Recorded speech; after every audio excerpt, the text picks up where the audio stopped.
Hello everyone and welcome to the Jefferson Chamber's Vision and Voice series sponsored by Atmos Energy.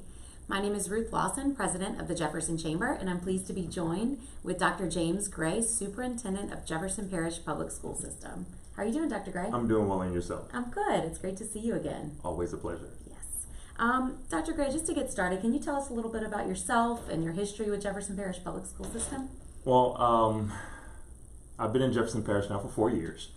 Prior to that, I spent several years in two other districts, Iberia Parish and Vermilion Parish. I've served as a teacher, principal, assistant principal, director of school leadership, chief of schools here in Jefferson Parish, and now superintendent.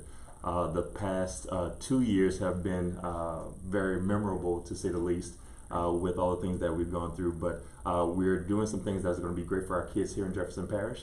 And we're really excited about our future and where we're going with everything. Well, wonderful. I know you did a fantastic job leading the school system through the pandemic and really got our kids through, so we appreciate that.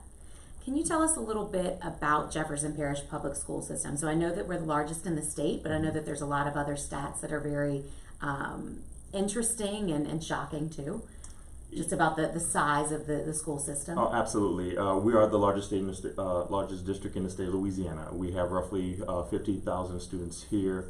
17% of our population is English language learners.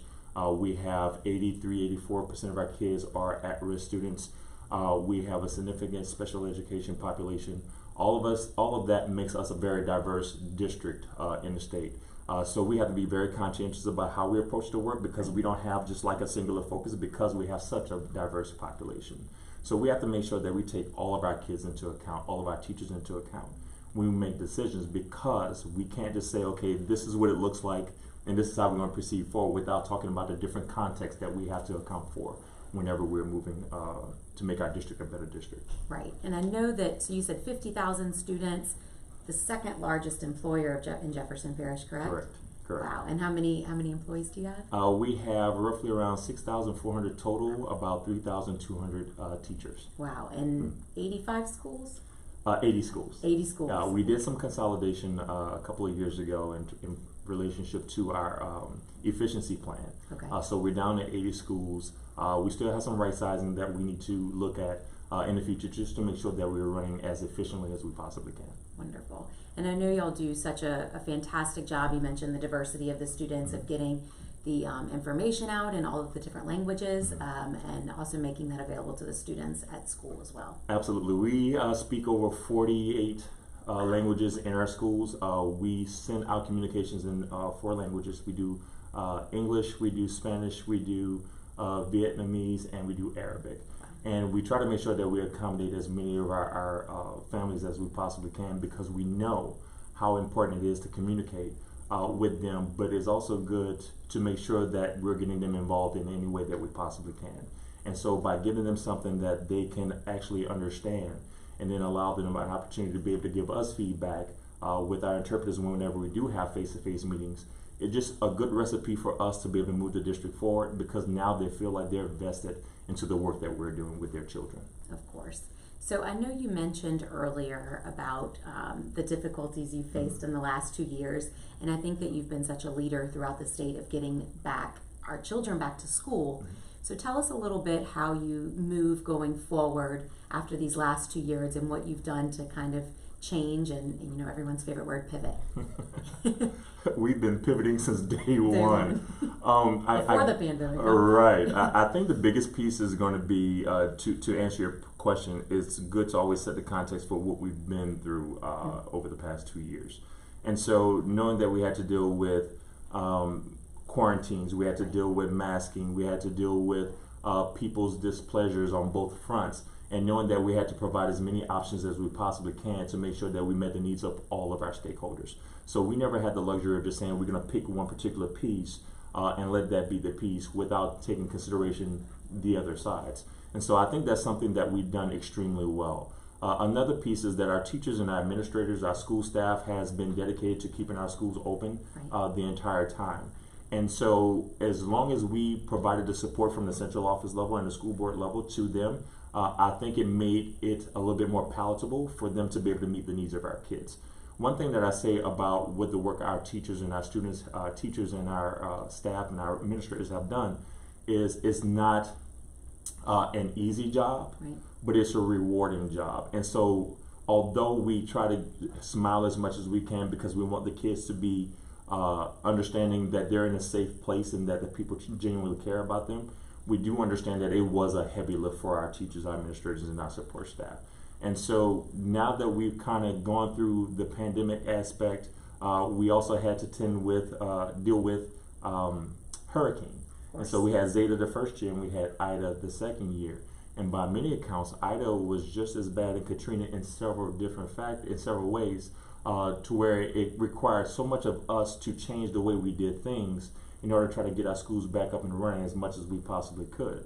So not only do we have kids that were out of schools due to quarantines, we had a significant amount of time that they were out due to the hurricane. So as a result, we had to extend the school year. We had to make up days during holidays. And we knew that it was more critical for our kids to be back in schools for whole days instead of just adding instructional minutes, because we know the gap that was there from the start of the pandemic. Mm-hmm. Just adding minutes won't necessarily give us what we need in order to meet the needs of our kids.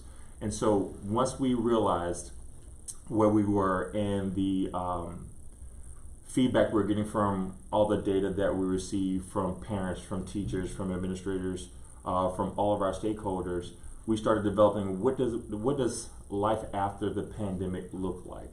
And because of that, we're looking at reinforcing the things that we already had established in our 2024 The Future Our Kids Deserve strategic plan, where we're going to make sure that literacy becomes a primary focus, because we know how much of a loss that we had with our younger kids, with all of our kids, but especially with our younger kids. And so we have a very well thought out strategic plan just for literacy, especially for our K through 3 students, because we know the importance of students reading on grade level by the 3rd grade. We want to make sure that we continuously build capacity for our teachers and to get them to understand how their moves that they've made over the past 2 years during the pandemic has been very beneficial to our kids, and they're becoming so much better at implementing the Tier 1 curriculum that we set place way back in 2018. And so our teachers are getting stronger, our administrators are getting stronger, and when you start to build capacity with the programming that we have in place, that is a recipe for success. And so another caveat that we really have to contend for is the socio-emotional aspect of our kids and our teachers. And so that becomes a priority for us. In order for our teachers and our kids to be in a safe, nurturing environment, they have to mentally be in a safe and nurturing environment. And so I think that is something that we are working with all of our stakeholders. We have some outside partners that we're working with to make sure that not only are we having that focus on making sure that the instructional integrity of our parish stays intact, but also the socio-emotional support that we can do to make sure that everybody's in that safe space so we can meet the needs of our kids, but also our teachers and administrators. Well, and I think what you mentioned, that's so many different facets of it. Not only is it the emotional aspect of it, the learning aspect of it, but also just the infrastructure aspect of it that was probably, damaged by the storms, and I'm sure consolidating some schools. Sure. And making sure that all of those children are getting their full day of learning. And I just think that you've done such a wonderful job at that. The whole school system's really done a fantastic job, and we commend you for that. Well, thank you. That was a very unique lift. We have such a small staff in operations for a very large district, and when you have a staff that's the size of ours, when you have 80 schools and the average age of our buildings is over 60 years old, mm-hmm. It requires pretty much 24-hour day service. And then when Ida came in, that just put another variable in there that we had to pivot for. And so our team in operations have done a phenomenal job of getting our schools open and running within a relatively short period of time. But although we had 27 schools that had major damage, but we had Grand Isle and Lafitte schools that had significant damage.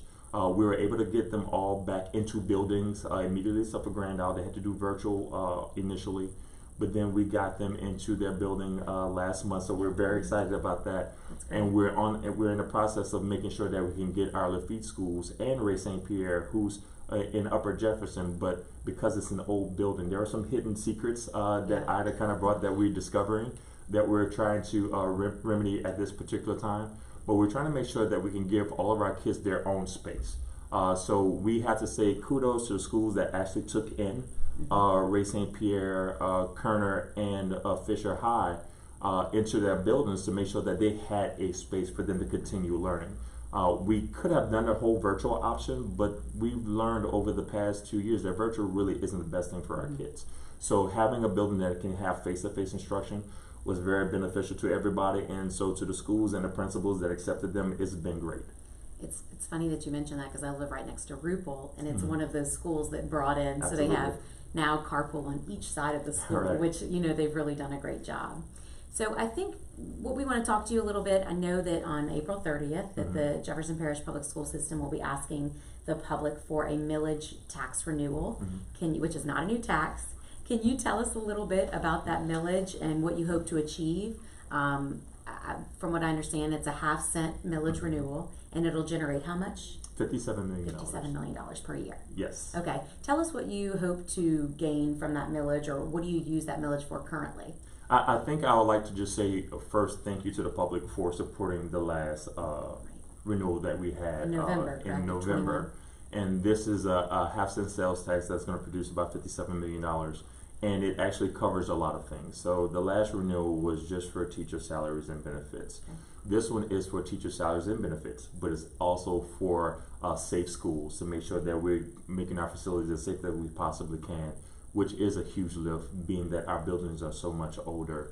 And what is the average age of the building? Over 60 years old. Yeah. You think about it. It's so important. If the wind blows hard on a particular day, we can lose power or something like that. So, I mean, it's good for us to be in a space where as we continuously repair our facilities, but also try to figure out how we can do long-term planning to where as we start thinking about some more longer-term permanent solutions for our aging facilities. Another piece that is critical, we talked about how we have socio-emotional needs.